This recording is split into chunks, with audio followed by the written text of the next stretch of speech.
So in today's video, I want to talk to you about the latest action camera from DJI, the Action 3. Now, I was actually on the fence of getting my hands on one of these cameras because of my previous experience with the Action 2, which I happened to send in return a couple of times because of pixel tearing.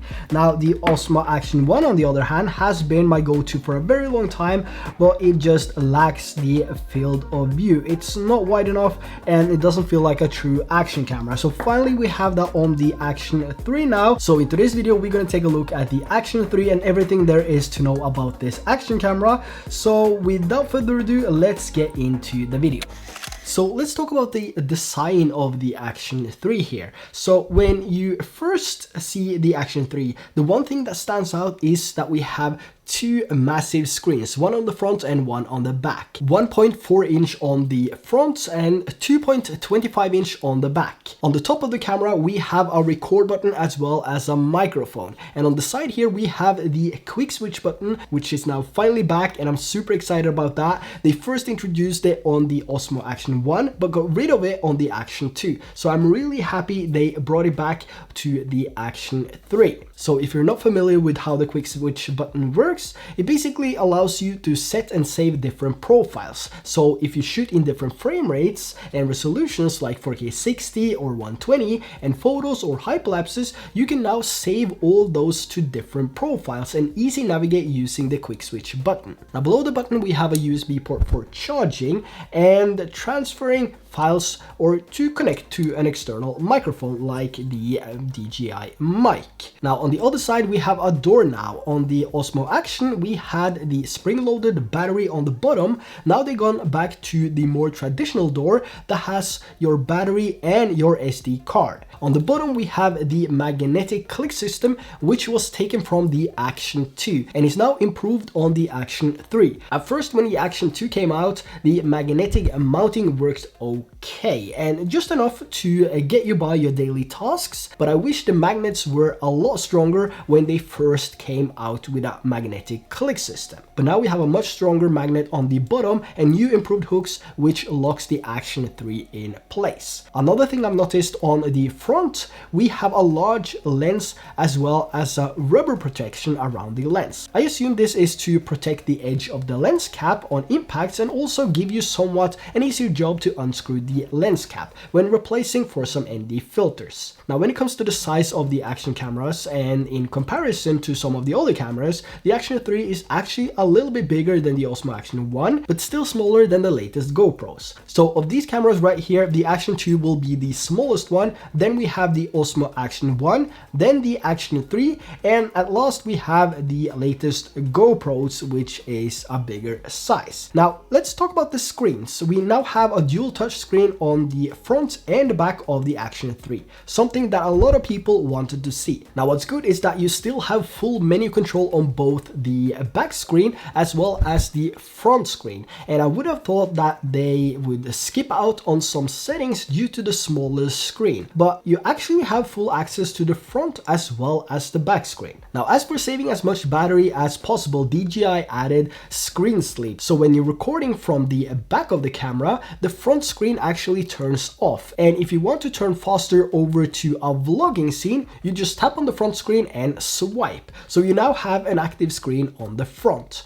and when this is active, the screen on the back dims down. Now if you want them both to be on at the same time, you can also change this in the settings. So let's move over to the lens. We have a 1/1 7-inch CMOS sensor lens, same one we had on the Action 2. When it comes to the photos, we have a 12 megapixel camera with the ability to shoot JPEG and RAW, and the photos coming from this actually looks quite impressive. Now one thing is that you cannot shoot JPEG and RAW, so you have to decide whether you want to shoot JPEG or RAW. You cannot shoot both at the same time, which is something that they should have added from the beginning, which allows people to take both the JPEG photo and the RAW photo, because there's a lot of people, including myself, which is doing that. Now, when it comes to the field of view of the Action 1, 2, and 3, the only complaint I had on the Osmo Action 1 was the field of view. Everything else was really good, but it just wasn't wide enough. So for action sports or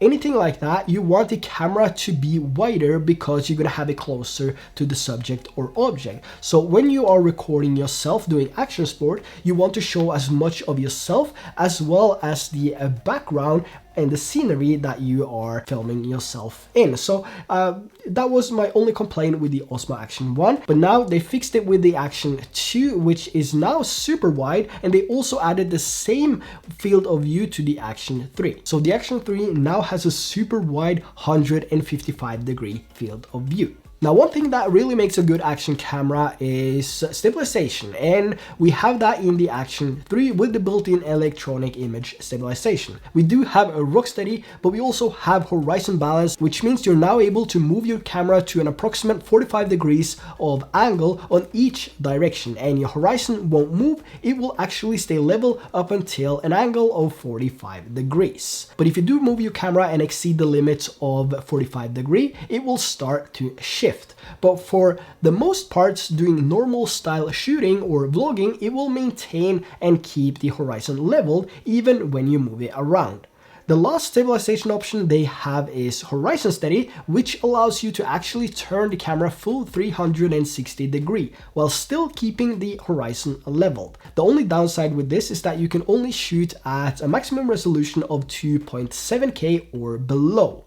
Now, the next update to the Action 3 is the battery. The Action 3 comes with a 1770 mAh battery, which is also a cold temperature battery, which means you're able to use the battery in extreme temperatures. Each battery is rated to shoot 160 minutes in 1080p at 30 FPS and 94 minutes in 4K at 60 FPS. Now, as for the overheating and extreme temperatures, the Action 3 beats all other action cameras on all levels. I will leave some dedicated test videos down below for you to check out if you want to check out the extreme temperatures and the versatility of this camera when it comes to taking damage, temperature, hot or cold. I will leave those down in the description below. As for the adventure combo, what they do include now is the battery case and a charging hub. And what's good now is that you're able to charge these up a lot quicker. So charging from 0 to 80% only takes 18 minutes, which I believe to be the fastest for any camera on the market. The charging case also has room to store some additional micro SD cards for the convenience and can also be used as a power bank to charge your other devices. Now, as for mounting the Action 3, it has the same mounting system as the DJI Action 2 with its magnetic click system, and they also have this new stick from the adventure combo, which is one of the better selfie sticks I've used. Now, in the adventure combo, you also get 2 mounting brackets, so you can use one with the selfie stick and one with any other accessory you have laying around. And if you already own the Action 2, the good news is that you can now use the same magnetic mounting brackets on the Action 3. What I like about the DJI's magnetic click system is the convenience and ease of use. So if I'm out vlogging or shooting with my family and I want to swap out the angles, I have multiple mounts set up for the convenience. So whether I'm going out to ride my bike or taking the car, I can just mount the camera in a seamless and effortless way. Or if I want a POV shot, I can just snap it on my helmet, hit record, and I am all set. And if you have the pendant from the Action 2, you can actually use that now with the Action 3 to get a more subtle and easy chest view. Now, the Action 3 was also made for the vertical shooters in mind. For those shooting vertical videos for Instagram like Reels or YouTube Stories and Shorts or TikToks, there is a vertical mode on the Action 3. But since the Action 3 only has the mounting on the bottom, they also now include the protective case, which gives you the option to mount either from the bottom or here on this side. So to use the protective case, all you do is slide it into the case like that and lock it. Now you have the ability to mount the Action 3 vertical and horizontal. So let's say you're out on a hike shooting a video for YouTube and you want to shoot some high quality videos for Instagram as well. You can now just take it off and click it back into vertical mode without having to unscrew anything or hold the camera sideways, which is really easy and convenient for anyone shooting both the horizontal aspect and vertical aspect of videos. For the active water sport person, the Action 3 is now waterproof down to 60 meters deep, and that's actually without any case, so you don't need any diving case if you're going out for a snorkel or doing any water activities above those 16 meters.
When it comes to video settings and profiles, we have the DJI normal color profile as well as the Cine-like. So if you want to have more of a flatter profile and more color grading options in post, you want to switch it over to the Cine-like profile. Now when it comes to audio, the Action 3 has 3 microphones, which is 1 less than the Action 2. However, you were only able to use the 4 microphones on the Action 2 when using the screen and lens module together. So if you're only using the lens module by itself, you only had 1 microphone. So here's an audio comparison with the Action 3, Action 2, and the GoPro Hero 10. So here's an audio testing 1, 2, 3, 1, 2, 3. We have the GoPro Hero 10, the Action 2, and the Action 3. Which one is sounding better when we're walking? Is it the GoPro, is it the Action 2, or the Action 3? This is a test 1, 2, 3, 4, 5. 1, 2, 3, 4, 5. Testing 1, 2, 3, 1, 2, 3. This is an audio test with the GoPro Hero 10, the Action 2, and the DJI Action 3. Which sounds better? Is it the Action 3, Action 2, or the GoPro? Testing 1, 2, 3, 4, 5. 1, 2, 3, 4, 5.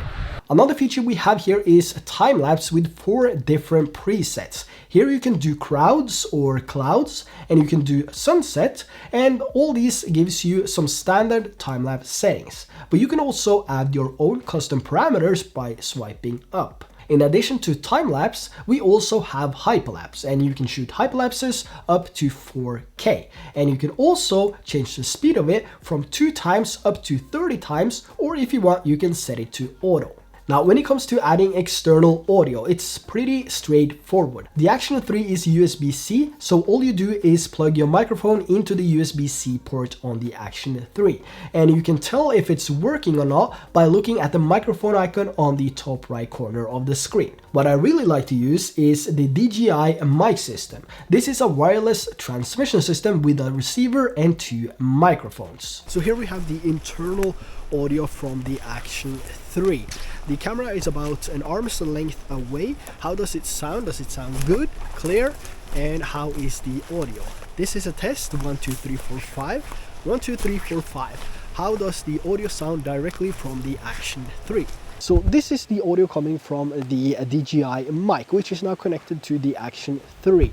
You can also see the microphone here on my jacket, and the camera is still about an arm's away from me. So how does the audio sound? Does it sound better than the internal microphones, or does it sound crispier or worse? Let me know in the comments below what your thoughts are on the DJI mic versus the internal microphones on the Action 3. So one of the biggest selling points with this camera has to be the price, right? Only $329 for the standard combo. It has 1 battery and a charging cable and a few accessories. And the adventure combo comes in at $439, which both combos are cheaper than the latest GoPro Hero 11. So let me know your thoughts on the Action 3 in the comment section below. Do you already have it, or will you be getting it during the holiday shopping season? And as always, thanks for tuning tuning in, and if you found any value in this video, please consider subscribing, and if you enjoyed it,